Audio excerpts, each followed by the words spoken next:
कल आखिरी चरण का मतदान हुआ और देर रात ये खबर निकलकर सामने आई कि पाटलिपुत्रा के एनडीए उम्मीदवार रामकृपाल यादव के ऊपर जानलेवा हमला हुआ है। हमारे साथ मौजूद है। कल क्या हुआ था सर?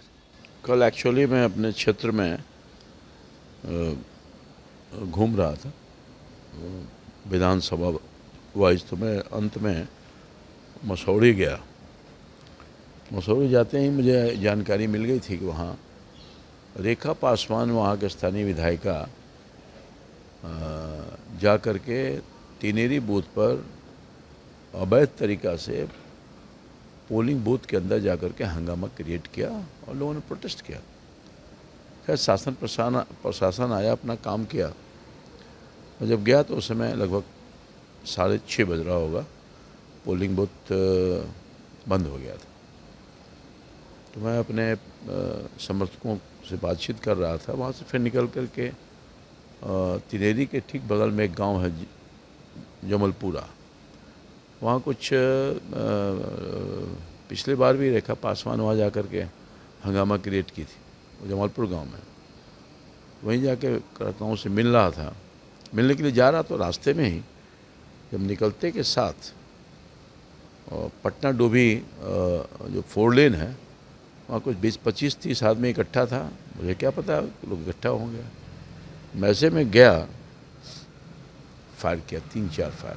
कितने लोग थे लगभग? हम लोग क्या 15-20 आदमी होगा, और कुछ अंधेरा ही था पर भीड़ थी वहाँ पर। मैं सोच भी नहीं सकता था कि मेरे ऊपर फायर हो जाएगा, क्योंकि आज तक हिंसा की राजनीति मैंने नहीं किया। 40 साल हो गया, मैं राष्ट्रीय जनता दल में भी था, और इस तरह की राजनीति में मुझे विश्वास था, विश्वास है, रहेगा। मैं तो अकेले चलने वाला आदमी हूँ। एक बड़ी सवाल अभी भी हम देख रहे हैं, आप बिना सुरक्षा एकदम आम आदमी की तरह घूम रहे हैं, तो क्या लगता है ये चुनावी रंजिश हो रही है? निश्चित तौर पर ये चुनावी रंजिश का ही नतीजा। यही नहीं हुआ, कल दिन में 3-4 हमारे जो कार्यकर्ता थे हमारे, तो दानापुर में कल अटैक किया। हमारा जो महामंत्री है उस पर अटैक किया, पाली में अटैक किया, नदवा में, और पहले भी हमारे ऊपर अटैक हुआ। जब मैं गया प्रचार में तो अटैक हुआ था, मेरे लड़के के ऊपर भी अटैक हुआ था प्रचार में जब जा रहा था।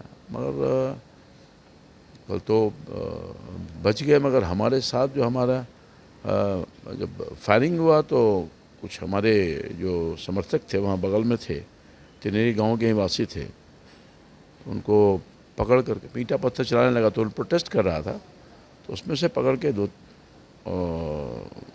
मारने लगा लोगों को। रिवॉल्वर भिरा दिया, तो रिवॉल्वर के बट से मारा। ने आतंक का वातावरण पैदा कर दिया, और निश्चित तौर पर हिंसा की राजनीति बहुत दुखद है। सारण में भी इसी तरह की कुछ घटना हुई। मैं समझता हूँ कि बौखला गई है विपक्ष, जो है बौखला गया। कार्रवाई होगी निश्चित तौर पर। मैंने तो FIR कर दिया है, और मुझे भरोसा है कि कार्रवाई निश्चित तौर पर प्रशासन को करना भी चाहिए। ये कार्रवाई होगी, और जिस तरीके से ये घटना हुई है, हिंसक घटना है, और इस तरीके की घटना से पूर्व में भी बचते रहे हैं। और देखिए आज जब हम इनका इंटरव्यू कर रहे हैं, सुबह के 6 बज रहे हैं, और बिना किसी सुरक्षा, बिना किसी समर्थक के रामकृपाल यादव यहीं पर टहल रहे हैं। बने रहिए ABP न्यूज़ के साथ। आर्यन आनंद, पटना।